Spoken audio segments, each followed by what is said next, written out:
উপস্থিত নেতৃবৃন্দ ভাইয়েরা, আসসালামু আলাইকুম। বিশেষ কিছু বলবো না, বক্তৃতা দেওয়ার কিছু নেই।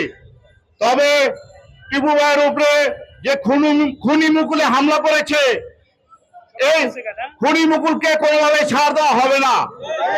আজকে 17 বছর যাবৎ আমাদের বিএনপিটাকে বন্দর এবং মহানগরকে তছনছ করে দিয়েছে এই খুনি মুকুল। এই মুকুল ষড়যন্ত্র একটার পর একটা চালিয়ে যাচ্ছে। খুনি মুকুলকে আমি বলতে চাই, আমরা কিন্তু ছাড় দিয়েছি, ছেড়ে ছাড়বো না। আমরা মহানগর বিএনপির এবং কেন্দ্রের অপেক্ষা আছি। আমাকে নির্দেশনা দিবেন, আমরা ইটকলের পাথর দেব এবং ধরবো। কানা মুকুল এবং কাউসার রাস্তায় বের হইতে পারবেন না। কালকে টিপু ভাইয়ের উপরে আক্রমণ করেছে, আবার আজকে কত বড় সাহস নারায়ণগঞ্জে এসে মিছিল করেছে। এটা দুঃখের সহিত আমি বললাম।